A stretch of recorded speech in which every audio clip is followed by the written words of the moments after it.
Chairman PTI ने तोशा खाना और अलकादर ट्रस्ट में करप्शन की, उसको बचाने की कोशिश की जा रही है।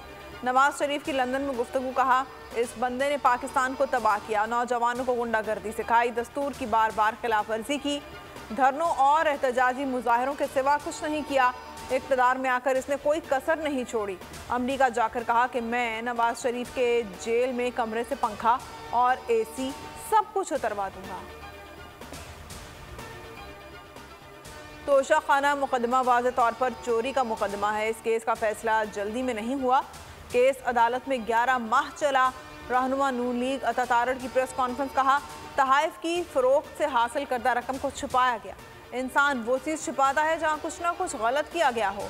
बहस तोहफा लेने की नहीं बल्कि मामला ब्लैक में फ़रोख्त करने का है। कुछ मुल्जिमान के लाडलेपन का ख्याल रखा जाता है। अता तारड़ ने कहा पैनामा केस में बेंच में सुपरवाइजरी बेंच बनाया गया था।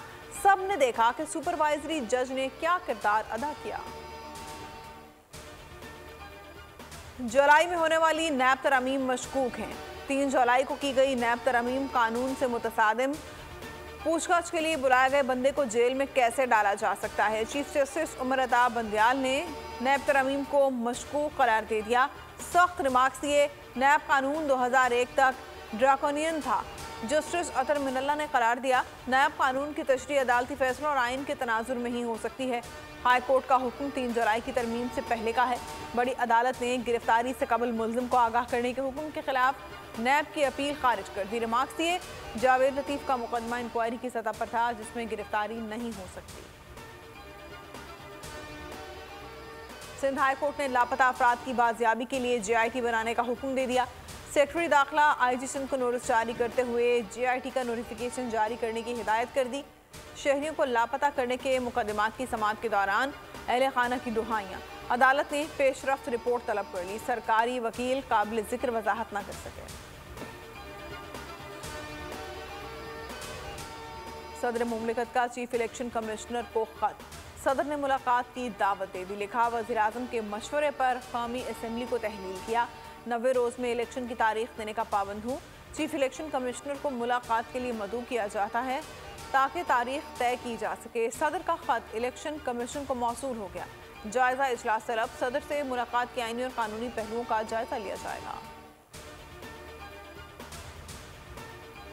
इलेक्शन कमीशन का सियासी जमातों से मुशावरत का आगाज। मुलाकात के लिए दावतनामे भिजवा दिए। इंतखाबात के शेड्यूल और तारीख पर मुशावरत होगी। इलेक्शन कमीशन का शहबाज शरीफ, आसिफ जरदारी, चेयरमैन तहरीक इंसाफ फजलुर रहमान को खत। शहबाज शरीफ को 25 अगस्त को इलेक्शन कमीशन बुलाया गया है। चेयरमैन तहरीक इंसाफ और फजलुर रहमान कल मुलाकात करेंगे।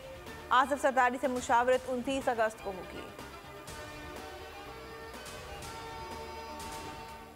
और एशिया कप क्रिकेट, नेपाल की टीम कराची पहुंच गई। कराची में कल से प्रैक्टिस और साइड मैचेस शेड्यूल हैं। इवेंट का इफ्तिताही मैच 30 अगस्त को मुल्तान में होगा। पाकिस्तान और नेपाल की टीम में मद्दे मुकाबिल होंगी। नेपाली टीम 27 अगस्त को मुल्तान रवाना होगी। हेडलाइंस आपने मुलाहिजा की। किसी भी खबर की तफसीलात के लिए विजिट कीजिए bolnews.com और देखते रहिए बोल न्यूज़।